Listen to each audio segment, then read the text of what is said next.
আজকে আমরা করব হচ্ছে ডিম সর্ষে। ডিম সর্ষে করার জন্য সবচেয়ে আগে আমি এখানে ডিম সেদ্ধ নিয়ে নিয়েছি, দেখতে পাচ্ছ।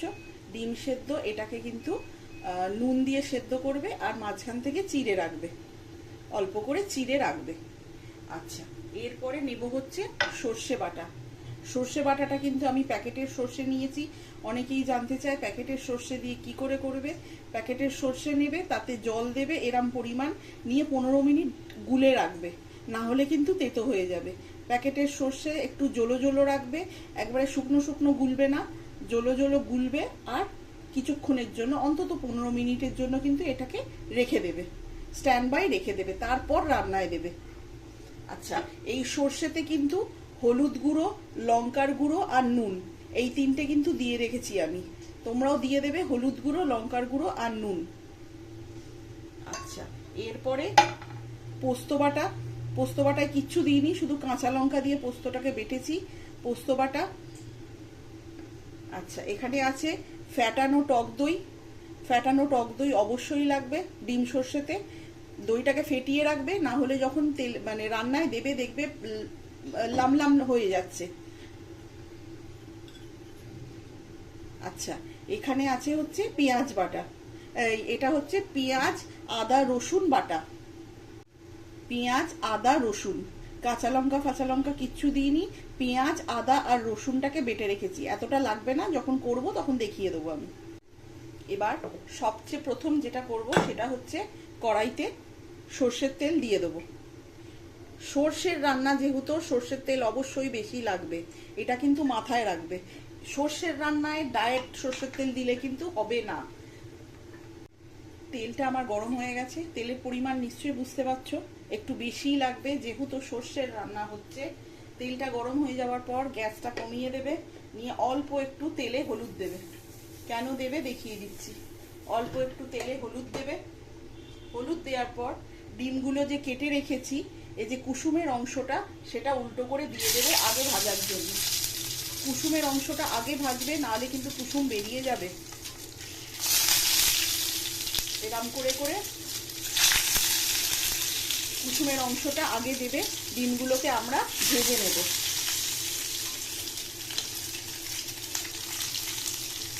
আঁচ কিন্তু কমিয়ে রাখবে, নাহলে ডিম কিন্তু পুড়ে যাবে।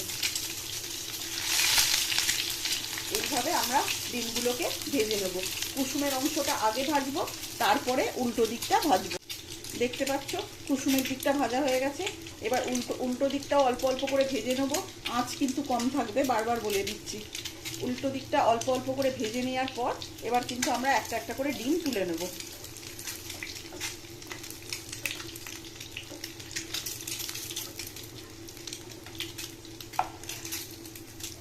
ডিমগুলোকে ভেজে, যেমন আমরা মাছ ভেজে সরিয়ে রাখি, ডিমগুলোকে ভেজে কিন্তু সরিয়ে রাখতে হবে।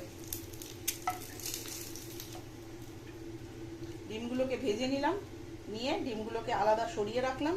দেখে নিতে পারো ডিম ভাজা হয়ে গেছে। ডিমগুলোকে সরিয়ে রেখেছি। এবার তেলে দেব, আঁচ কিন্তু কমই থাকবে। তেলে দেব অল্প একটু কালো জিরে। তোমরা কিন্তু 5 ফোড়ন ব্যবহার করতে পারো, অনেকেই 5 ফোড়ন দেয়। আমরা কালো জিরে দিই, তাই আমি কালো জিরে দিলাম। অল্প একটু কালো জিরে আর কাঁচা লঙ্কা, যে কটা কাঁচা লঙ্কা তোমরা খাবে সেই হিসাবে দেবে, এগুলো কোনো বাধ্যবাধকতা রুল নেই। কালো জিরে আর কাঁচা লঙ্কাটা একটু যখন হয়ে যাবে, ফোড়নের দেখবে একটা গন্ধ বেরোয়। ফোড়ন হলে একটা গন্ধ বেরোয়। কাঁচা লঙ্কাটা ভাজা হলে দেখতে পাবে সাদা সাদা হয়ে গেছে লঙ্কাটা, বুঝবে হয়ে গেছে। তখন এতে দেবে পেঁয়াজ, আদা, রসুন বাটা। 1 চামচে, 2 চামচে, 3 চামচে। আমি এখানে 3 চামচে দিলাম পেঁয়াজ, আদা, রসুন বাটা। ভালো করে নাড়বে। যদি ছিটকলে অসুবিধে হয় তাহলে একটু নুন দিয়ে দেবে তেলে, তাহলে কিন্তু আর ছিটকবে না। এটাকে হালকা একটু খয়েরি করবে, ব্রাউন করবে কালারটা। ততক্ষণ কিন্তু এটাকে ভাজতে হবে। যেমন আমরা পেঁয়াজ ভাজি, সেরকমই পেঁয়াজ, আদা, রসুন দিয়ে এটাকে হালকা ব্রাউনিশ হওয়া অবধি কিন্তু জিনিসটাকে ভাজতে হবে। দেখো আমার মোটামুটি পেঁয়াজটা ব্রাউনিশ কালার ধরে নিয়েছে। চেষ্টা করবে পুরো রান্নাটা কম আঁচে করার, কেন কি সর্ষে বাটার রান্না তাড়াতাড়ি হয়ে যায়। একটু আঁচ বাড়ালেই সমস্ত কিছু পুড়ে যাবে, সামলাতে পারবে না। আঁচ কম করেই করবে। পেঁয়াজটা আমার মোটামুটি ভাজা হয়ে গেছে। এবার আমার যে সর্ষে গোলাটা রেখেছিলাম, এই সর্ষে গোলার মধ্যে আমি দিয়ে দেবো হচ্ছে পোস্ত বাটা মিশিয়ে। এইটুকুনি সর্ষে বাটার মধ্যে আমি পোস্ত বাটাটাকে মিশিয়ে দিলাম, যতটা দেব। আমি এখানে 3-4 চামচে পোস্ত বাটা দিচ্ছি। এটাকে ভালো করে মিশিয়ে একসাথে দেব আমরা। সর্ষে পোস্তর পরিমাণ যেন সমান সমান হয়, কোনোটা বেশি কোনোটা কম না হয়। তোমরা সর্ষে বেটে করতে পারো। আমি সর্ষে পোস্তটাকে বেটে নিয়েছি, সর্ষেটা প্যাকেটের সর্ষে নিয়েছি। সর্ষে পোস্ত যেন সমান সমান হয়। এবার দিয়ে দেবো আমি প্যানে।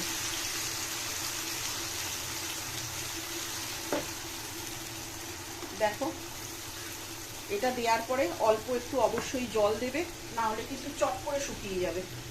বাটি ধুয়ে অল্প একটু জল দিয়ে দেবে, না হলে কিন্তু চট করে শুকিয়ে যাবে। সর্ষে পোস্ত তাড়াতাড়ি শুকিয়ে যায়।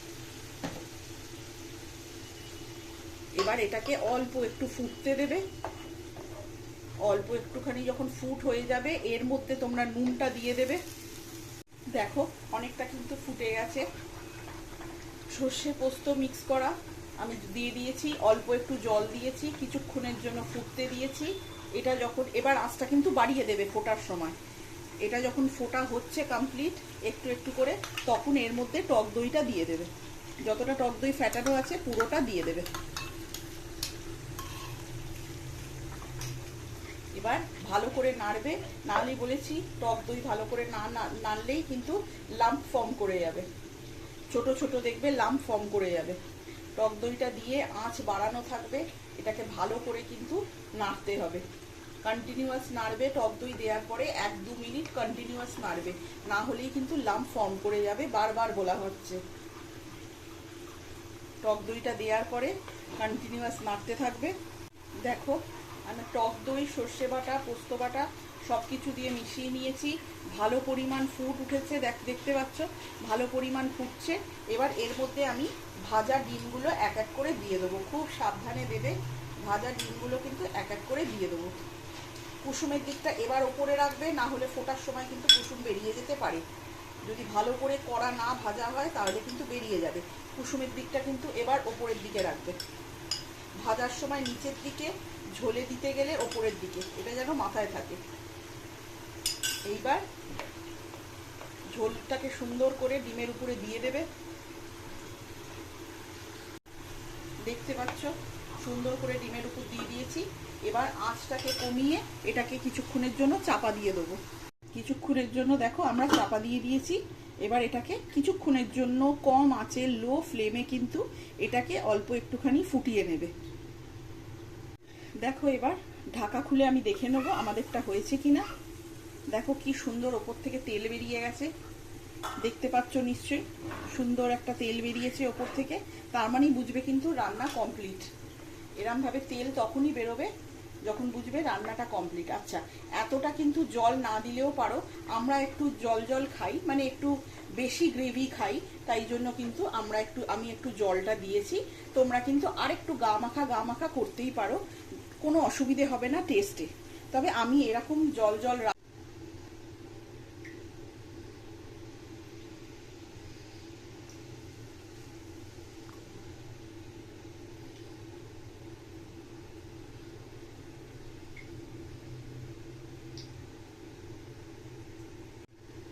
দেখো হয়ে গেছে আমার রান্না। আমি গ্যাস অফ করে দিয়েছি, কিছুক্ষণের জন্য এটাকে স্ট্যান্ড বাই রেখেছিলাম।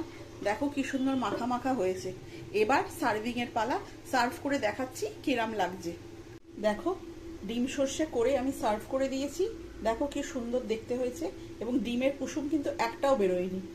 এইভাবে করবে, কুসুম বেরোবে না। ভাজার সময় উল্টিয়ে কুসুমের দিকটা আগে ভাজবে, আর রান্না করার সময়, ফোটানোর সময় কুসুমের দিকটা ওপর দিকে দেবে।